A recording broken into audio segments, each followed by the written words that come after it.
Welcome back everyone. Practice set number ये 82 है। ठीक है, उसी के आगे से कंटिन्यू करेंगे जहाँ तक लास्ट टेस्ट में हो गया था। 20 प्रश्न हमने पॉलिटी के कवर किए थे और इसमें आ जाइए 41 से लेकर 60 तक एक और सब्जेक्ट। सभी सब्जेक्ट की प्रैक्टिस कंटिन्यूस चल रही है। ज्योग्राफी। ठीक है, चलिए स्टार्ट करते हैं। पहला प्रश्न यानी 41 नंबर का प्रश्न है, भारत में मोनाजाइट के संदर्भ में सही कथन है। भारत में मोनाजाइट का मुख्य स्रोत केरल के तटीय क्षेत्रों की तटीय रेत है। यह थोरियम और दुर्लभ पृथ्वी तत्व यानी रेयर अर्थ एलिमेंट का एक प्रमुख अयस्क है। बिल्कुल, केरल की मोनाजाइट रेत में थोरियम के भंडार हैं। दोनों के दोनों सही हैं यहाँ पर, तो इसका जो आंसर हो जाएगा वो सी हो जाएगा। देखिए, भारत में मोनाजाइट का मुख्य और प्रमुख स्रोत है केरल के तटीय क्षेत्रों की रेत, विशेषकर पलक्कड़ और कोल्लम जिलों की। ये जो मोनाजाइट है वो थोरियम और दुर्लभ पृथ्वी तत्वों का एक प्रमुख अयस्क है। प्रमुख स्रोत केरल के तटीय क्षेत्र के अलावा यह तमिलनाडु, ओडिशा और आंध्र प्रदेश के तट में भी पाई जाती है। मोनाजाइट महत्व क्या है इसका? भारत में परमाणु ऊर्जा कार्यक्रम में थोरियम के लिए यह अत्यंत महत्वपूर्ण है। ग्वादर पोर्ट पाकिस्तान के किस प्रांत में स्थित है? पाकिस्तान में 4 प्रांत हैं। ठीक है, पंजाब प्रांत, सिंध प्रांत, खैबर पख्तूनख्वा प्रांत और बलूचिस्तान प्रांत। तो ये जो ग्वादर पोर्ट है वो बलूचिस्तान प्रांत में है। ग्वादर पोर्ट या ग्वादर बंदरगाह पाकिस्तान के बलूचिस्तान प्रांत में, बलूचिस्तान प्रांत के ग्वादर जिले में स्थित एक महत्वपूर्ण गहरे समुद्र का बंदरगाह है। यह अरब सागर के तट पर स्थित है और ईरान की सीमा से लगभग 120 किलोमीटर की दूरी पर है। रणनीतिक महत्व की बात करें इसका, तो यह है चीन पाकिस्तान आर्थिक गलियारे का केंद्र बिंदु है। डीडवाना, डीडवाना, कुचामन, सरगोल और खाटू किसके नाम हैं ये? राजस्थान की खारे पानी की झीलें हैं या उत्तर पश्चिमी भारत की जनजातियां, हिमालय क्षेत्रों के गर्म जल के झरने यानी हॉट स्प्रिंग्स, या दक्षिण भारत में की जाने वाली कृषि सिंचाई के नाम? डीडवाना, कुचामन, सरगोल, खाटू ये राजस्थान की खारे पानी की झीलें हैं। डीडवाना, कुचामन, सरगोल और खाटू राजस्थान में स्थित प्रसिद्ध खारे पानी की झीलें हैं यानी सॉल्ट लेक्स हैं। ये थार रेगिस्तान के पारिस्थितिक तंत्र यानी इकोसिस्टम का हिस्सा हैं और प्रमुख रूप से नमक उत्पादन यानी सॉल्ट प्रोडक्शन के लिए जानी जाती हैं। ये सभी प्लेया या धांध प्रकार की झीलों के उदाहरण हैं। इन सभी टेस्ट की आप फुल टेस्ट पीडीएफ सीरीज से जुड़ सकते हैं। नंबर इस पर व्हाट्सअप करके, एक छोटा सा अमाउंट है। ठीक है, फुल टेस्ट सीरीज जो है पीडीएफ फॉर्मेट में मिलेगी। पेड टेलीग्राम ग्रुप में आप इजीली इसको प्रिंट करा सकते हो, प्रैक्टिस कर सकते हो। क्वेश्चन नंबर 44 है, दक्षिण भारत की गंडीकोटा घाटी, गंडीकोटा वैली का निर्माण किस नदी द्वारा हुआ है? ये हुआ है पेन्नार नदी के द्वारा, पेन्नार रिवर। दक्षिण भारत की प्रसिद्ध गंडीकोटा घाटी आंध्र प्रदेश के कडप्पा जिले में पेन्नार नदी के द्वारा इसका निर्माण किया गया है। लाखों वर्षों में पेन्नार नदी ने एरामला पहाड़ियों को काटकर इस गहरी और शानदार घाटी का निर्माण किया है और इसे भारत का ग्रैंड कैनियन ऑफ इंडिया कहा जाता है, गंडीकोटा घाटी को। जो लेवांत क्षेत्र है वो दुनिया के किस भाग से जुड़ा है? लेवांट जुड़ा है मध्य पूर्व से। लेवांत क्षेत्र लगभग पूर्वी भूमध्य सागरीय क्षेत्र से संबंधित है, जो मुख्य रूप से आधुनिक सीरिया, लेबनान, जॉर्डन, इजराइल, फिलिस्तीन और दक्षिणी तुर्की के कुछ हिस्सों को शामिल करता है। यह ऐतिहासिक क्षेत्र पश्चिम में भूमध्य सागर, उत्तर में टारस पर्वत और पूर्व दक्षिण में अरब रेगिस्तान से घिरा हुआ है, जो ऐतिहासिक रूप से एक महत्वपूर्ण सांस्कृतिक व व्यापारिक कड़ी रहा है। प्रायद्वीपीय नदियों यानी पेनिनसुलर रिवर के संदर्भ में सही कथन है। प्रायद्वीपीय नदियां मुख्यतः प्रायद्वीप क्षेत्र में प्राप्त वर्षा पर निर्भर करती हैं। प्रायद्वीपीय नदियां प्रायद्वीपीय पठार से निकलती हैं। ये 12 मासी नहीं होती, बिल्कुल 12 मासी नहीं होती हैं, वर्षा से अपना जल प्राप्त करती हैं। इनके विपरीत जो हिमालयन नदियां होती हैं वो 12 मासी होती हैं। प्रायद्वीपीय नदियां पेनिनसुलर रिवर भारत के पठारी और पहाड़ी क्षेत्रों से निकलने वाली मौसमी जलधाराएं हैं। ये मुख्य रूप से वर्षा पर निर्भर करती हैं। ये 12 मासी नहीं होती और गर्मियों में इनका जल स्तर कम हो जाता है। ठीक है, प्रमुख नदियों में अगर बात करें तो गोदावरी है, बृहदगंगा के नाम से जानी जाती है, कृष्णा है, कावेरी है, महानदी है, नर्मदा और ताप्ती भी। ठीक है, बंगाल की खाड़ी में गिरती हैं, कुछ पूर्व वाहिनी हैं इसमें, कुछ अरब सागर में गिरती हैं, पश्चिम वाहिनी है। 47वां प्रश्न, निम्नलिखित में से कौन सा कथन सही है? 4 स्टेटमेंट है यहाँ पर। हिमालय की नदियाँ प्रायद्वीपीय नदियों की तुलना में अधिक लंबी होती हैं क्या? हिमालय की नदियाँ अपने जल प्रवाह में महत्वपूर्ण मौसमी विविधताएं प्रदर्शित करती हैं क्या?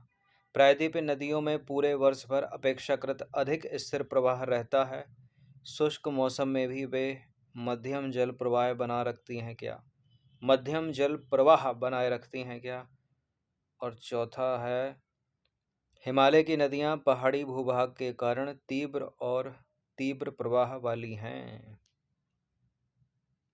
पहला तो ठीक है, दूसरा भी ठीक है, तीसरा भी ठीक है, चौथा, सारे के सारे सही हैं ये। तो इसका आंसर हो जाएगा ऑप्शन नंबर डी, 1 2 3 4 5। उपरोक्त सभी कथन सत्य हैं। कोई भी एक्सप्लेनेशन इसमें एडिट नहीं किया मैंने, क्योंकि एज इट इज सारे स्टेटमेंट सही हैं। तो एक बार और पढ़ लेते हैं इनको। हिमालय की नदियाँ प्रायद्वीपीय नदियों की तुलना में अधिक लंबी होती हैं। हिमालय की नदियाँ अपने जल प्रवाह में महत्वपूर्ण मौसमी विविधताएं प्रदर्शित करती हैं। प्रायद्वीपीय नदियों में पूरे वर्ष अपेक्षाकृत अधिक स्थिर प्रवाह रहता है। शुष्क मौसम में भी वे मध्यम जल प्रवाह बनाए रखती हैं।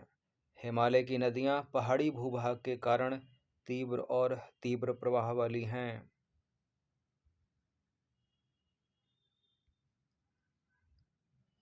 निम्नलिखित में से कौन सी नदी विंध्य सतपुड़ा के बीच एक भ्रंश रिफ्ट वैली में बहती है? बहुत सारे एग्जाम्स में कई बार पूछा गया है ये प्रश्न, और इसका उत्तर है नर्मदा नदी। देखिए, नर्मदा जो है वो अमरकंटक से निकलती है और विंध्य सतपुड़ा के बीच एक भ्रंश घाटी यानी रिफ्ट वैली में बहती है। तापी की बात करें, सतपुड़ा पर्वतमाला से निकलकर अरब सागर में मिलती है। कृष्णा महाबलेश्वर के पास से निकलती है। प्रमुख सहायक नदियां कृष्णा की तुंगभद्रा और भीमा हैं। बची कावेरी, तो दक्षिण भारत की एक प्रमुख नदी है जो कर्नाटक के कुर्ग के ब्रह्मगिरी की पहाड़ियों से निकलती है। नंबर 48, लेटेराइट मिट्टी के बारे में निम्नलिखित में से कौन सा कथन गलत है? यह मिट्टी लीचिंग यानी निक्षालन प्रक्रिया से बनती है। यह काजू, चाय, कॉफ़ी और रबर की बागवानी के लिए उत्तम है क्या? यह मिट्टी पोषक तत्वों से भरपूर होती है क्या? यह मिट्टी आयरन ऑक्साइड से समृद्ध लाल रंग की मिट्टी है क्या? जब ये मिट्टी निक्षालन की प्रक्रिया से बन रही है लेटेराइट मिट्टी, तो पोषक तत्व कैसे बचेंगे इसमें? पोषक तत्व नहीं होते इसमें। बाकी काजू, टपिकोया, चाय, कॉफ़ी, रबर की बागवानी के लिए उत्तम है।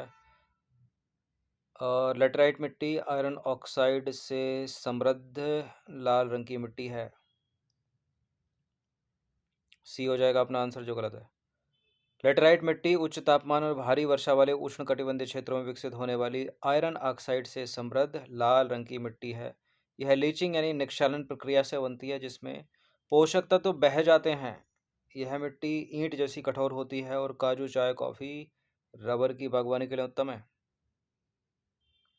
चलिए, भारत में निम्न प्रकार प्राकृतिक गर्म जल के झरने यानी हॉट स्प्रिंग से संबंधित निम्नलिखित कथनों पर विचार करेंगे। यह गर्म जल के झरने और यह संबंधित राज्य, केंद्र शासित प्रदेश: खीरगंगा, गौरीकुंड, थुमथांग और पनामिक। युमथांग और पनामिक।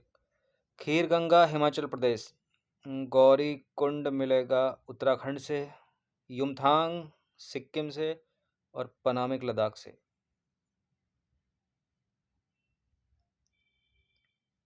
सी हो जाएगा, 2 4 3 1। भारत में कई प्राकृतिक गर्म जल के झरने हैं यानी हॉट स्प्रिंग्स हैं, जो मुख्य रूप से हिमालय क्षेत्र और भूतापीय रूप से सक्रिय स्थानों पर स्थित हैं। इनमें है मणिकरण, बहुत पूछते हैं एग्जाम्स में, हिमाचल प्रदेश में, खीर गंगा भी हिमाचल प्रदेश में, और पनामिक लद्दाख में, गौरीकुंड उत्तराखंड में, युमथांग सिक्किम, और बक्रेश्वर एक है, वो है पश्चिम बंगाल में, सबसे प्रसिद्ध है। गंधक यानी सल्फर युक्त होने के कारण इनमें स्नान करना स्वास्थ्यवर्धक माना जाता है। क्वेश्चन नंबर 51 है, निम्नलिखित में से कौन सा तत्व हमारे ब्रह्मांड में सबसे अधिक मात्रा में पाया जाता है? हीलियम, नाइट्रोजन, ऑक्सीजन या हाइड्रोजन? स्कूल में पढ़ा होगा आपने हाइड्रोजन। देखिए, हाइड्रोजन वह तत्व है जो ब्रह्मांड में सबसे अधिक मात्रा में पाया जाता है। हाइड्रोजन ब्रह्मांड का लगभग 3/4 भाग बनाता है। हाइड्रोजन में 3 समस्थानिक होते हैं, प्रोटियम, ड्यूटेरियम और ट्राइटियम। हाइड्रोजन आवर्त सारणी में पहला तत्व है। हाइड्रोजन सभी तत्वों में सबसे हल्का और सबसे सरल तत्व है। क्वेश्चन नंबर 52, निम्नलिखित में से किसमें सबसे अधिक जैव विविधता यानी बायोडाइवर्सिटी है? सबसे अधिक तो होगी ट्रॉपिकल एवरग्रीन फॉरेस्ट में यानी उष्णकटिबंधीय वर्षा वनों में।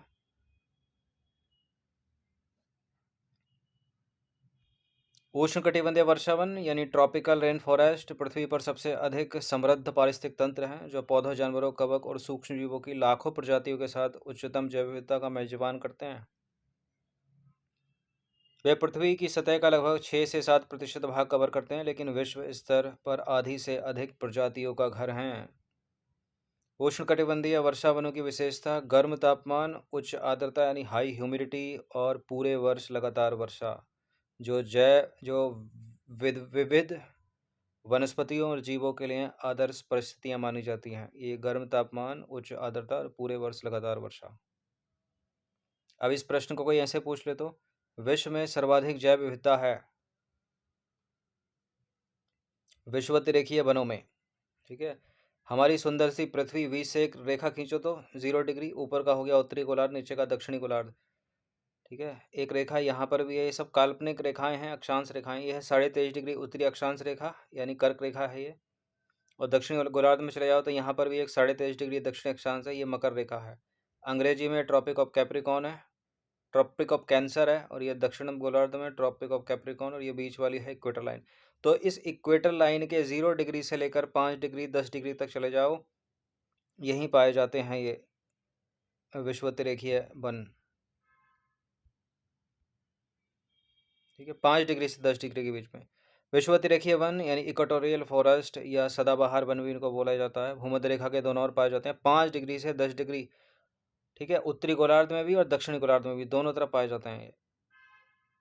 उत्तरी और दक्षिणी दोनों गोलार्धों के बीच पाए जाने वाले घने वन हैं ये। यहाँ वर्ष भर हाई टेम्परेचर रहता है, उच्च तापमान रहता है 25 डिग्री से 30 डिग्री, और भारी वर्षा होती है यानी 200 सेंटीमीटर से अधिक। इसके कारण सघन बहुस्तरीय और सदाबहार वनस्पतियाँ पाई जाती हैं, जिन्हें क्या कहा जाता है? सेलवास भी कहा जाता है। ठीक है, इस चीज़ को याद रखिएगा। ये डोलड्रम जो पेटी है ना, एक डोलड्रम, वो 0 डिग्री से 5 डिग्री के बीच पाई जाती है, और 5 से यहाँ रहेगा वो 10 डिग्री, दोनों गोलार्धों में। तो यही हैं विषुवत-रेखीय वन, यहीं पाए जाते हैं 5 से 10 डिग्री, उत्तरी गोलार्ध में भी और दक्षिणी गोलार्ध में भी। 54वें नंबर का प्रश्न है, निम्नलिखित में से कौन सी नदी भारत में नहीं निकलती? जो निकलती है पहले देखते हैं। रावी नदी तो हिमाचल प्रदेश से निकलती है, चेनाब नदी भी हिमाचल प्रदेश में निकलती है, व्यास नदी भी हिमाचल प्रदेश में, व्यास कुंड से रोहतांग दर्रे के पास। ये जो सतलज नदी है वो तिब्बत में मानसरोवर के पास राक्षस ताल से निकलती है। तो इसका आंसर हो जाएगा ऑप्शन नंबर ए। सतलज नदी का उद्गम तिब्बत में मानसरोवर झील के पास राक्षस ताल झील से होता है। कहीं कहीं राक्षस ताल भी लिखा है किसी किसी एनसीईआरटी में। यह समुद्र तल से लगभग 4600 मीटर से अधिक की ऊंचाई पर स्थित है। यह क्या? ये जो है राक्षस ताल झील, इसे तिब्बत में लांगचेंग खम्बाम के नाम से जाना जाता है। इसे किसे नदी की बात हो रही है? सतलज को। हिमाचल प्रदेश में सिपकिला दर्रे से भारत में प्रवेश करती है सतलज। अब चिनाब नदी पर आ जाइए। चिनाब नदी का उद्गम हिमाचल प्रदेश के लाहौल स्पीति जिले में बारालाचा दर्रे के पास है। यह नदी दो नदियों चंद्रा और भागा के संगम से बनती है, जो टांडी नामक स्थान पर मिलती हैं, ये चंद्रा और भागा। इसलिए इसे ऊपरी क्षेत्रों में चंद्रभागा के नाम से जाना जाता है। अब आ जाइए रावी पर। रावी नदी का जो उद्गम स्थल है वो हिमाचल प्रदेश के कांगड़ा जिले में बड़ा भंगाल क्षेत्र है। यह धौलाधर और पीर पंजाल पर्वतमाला के बीच 14,000 फीट की ऊंचाई पर स्थित हिमनदों यानी ग्लेशियर से निकलती है। यह नदी मुख्य रूप से भादल और तंतगरी नामक धाराओं के मिलने से बनती है। सबसे अंत में ब्यास नदी। ब्यास नदी का उद्गम हिमाचल प्रदेश में कुल्लू घाटी के पास स्थित रोहतांग दर्रे के पास व्यास कुंड से होता है। मनाली अगर आप गए हो तो आपने देखा होगा, यह स्थान समुद्र तल से लगभग 4,361 मीटर की ऊंचाई पर पीर पंजाल पर्वतमाला में स्थित है, ये ब्यास कुंड जो है। चलिए 55वें नंबर का प्रश्न है कथन कारण वाला। निम्नलिखित कथनों पर विचार करेंगे। कथन है, कारण है। कथन है कि हवाई जहाज के टायरों में नाइट्रोजन गैस भरी जाती है और इसका कारण है यह गैस साधारण हवा की तुलना में अधिक शुष्क यानी ड्राई और हल्की होती है। क्या? बिल्कुल, नाइट्रोजन गैस साधारण हवा की तुलना में अधिक शुष्क और हल्की होती है। यही कारण है कि हवाई जहाज के टायरों में भरी जाती है। तो बिल्कुल कथन कारण दोनों सही हैं और व्याख्या भी करेगा तो ए आंसर लगाएंगे इसका। हवाई जहाज के टायरों में नाइट्रोजन गैस भरी जाती है। यह गैस साधारण हवा की तुलना में अधिक शुष्क और हल्की होती है, जो उच्च दबाव और तापमान में भी टायर को फटने से बचाती है। नाइट्रोजन का उपयोग टायरों को अत्यधिक गर्म होने से रोकने और सुरक्षित लैंडिंग सुनिश्चित करने के लिए किया जाता है। इन सभी टेस्ट की आप फुल टेस्ट सीरीज से जुड़ सकते हैं। ये नंबर इस पर व्हाट्सअप करके। एक छोटा सा अमाउंट है 199 का, वन टाइम पेमेंट है। 56वें नंबर का प्रश्न है, निम्नलिखित में से कौन सा पारिस्थितिक तंत्र के बारे में सही नहीं है? पारिस्थितिक तंत्र में जैविक और अजैविक घटक होते हैं। पारिस्थितिक तंत्र आत्मनिर्भर है। पारिस्थितिक तंत्र ऊर्जा प्रवाह के लिए खुला है और पारिस्थितिक तंत्र सीमाओं वाला एक बंद तंत्र है। देखिए, पारिस्थितिक तंत्र सीमाओं वाला एक बंद तंत्र तो नहीं है, डी है इसका आंसर, खुला तंत्र है। तो पारिस्थितिक तंत्र बंद तंत्र नहीं होते, बंद तंत्र नहीं होते। वे अपने परिवेश के साथ बातचीत करते हैं और स्वतंत्र रूप से पदार्थ और ऊर्जा का आदान प्रदान करते हैं। पारिस्थितिक तंत्र में ऊर्जा प्रवाह खुला होता है, जिसमें सौर ऊर्जा प्रवेश करती है, उपयोग की जाती है और गर्मी के रूप में निकलती है। पारिस्थितिक तंत्र में जैविक यानी जीवित जीव और अजैविक यानी गैर जीवित घटक जैसे कि हवा, पानी, मिट्टी, सूर्य का प्रकाश दोनों तत्व होते हैं। पारिस्थितिक तंत्र आत्मनिर्भर होते हैं। वे पोषक तत्व चक्र और ऊर्जा हस्तांतरण जैसी प्रक्रियाओं के माध्यम से संतुलन बनाए रखते हैं। क्वेश्चन नंबर 57, निम्नलिखित में से किस पारिस्थितिक तंत्र में सबसे अधिक शुद्ध प्राथमिक उत्पादकता है? किस में है सबसे अधिक शुद्ध प्राथमिक उत्पादकता? वर्षा वन में ही होगी, डी ए है इसका आंसर।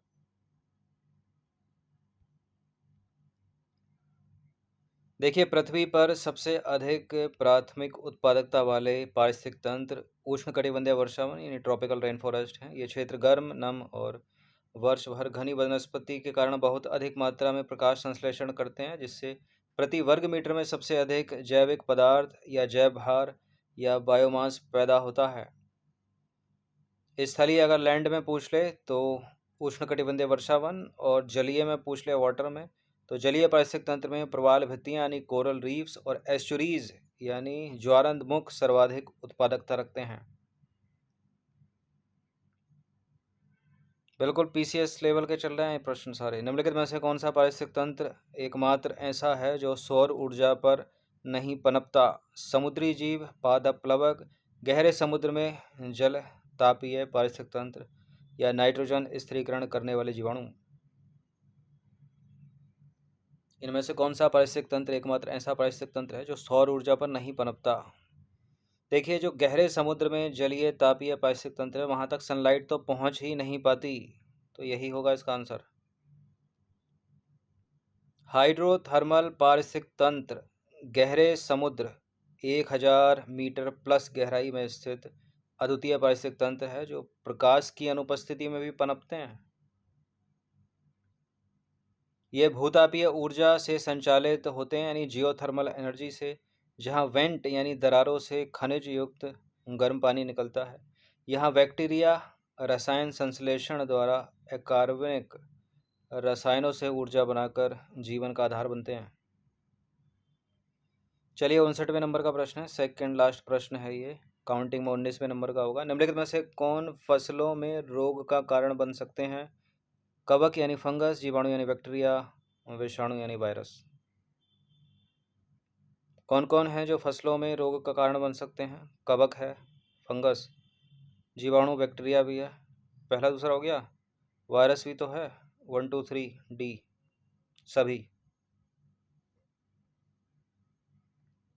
फसलों में मुख्य रूप से कवक यानी फंगस, जीवाणु यानी बैक्टीरिया और वायरस यानी विषाणु जनित रोग होते हैं, जैसे कि झुलसा रोग है एक, ब्लाइट, रतुआ है रस्ट, और म्लानी है विल्ट, और डाउनी मिल्ड्यू है, और पाउडरी मिल्ड्यू है। ये रोग पत्तियों पर धब्बे, सूखना, रंग बदलना या पौधों के सड़ने के रूप में प्रकट होते हैं, जो पैदावार को काफ़ी कम कर सकते हैं। अब इसी से रिलेट करता हुआ एक और प्रश्न इम्पोर्टेंट है, निम्नलिखित में से कौन सा रोग धान की फसल में लगने वाला रोग है, या एक से अधिक होंगे तो हैं? खैरा है पहले नंबर पे, तो जिंक डेफिशिएंसी, शीथ ब्लाइट, भूरा धब्बा, ब्राउन स्पॉट, झोंका यानी ब्लास्ट।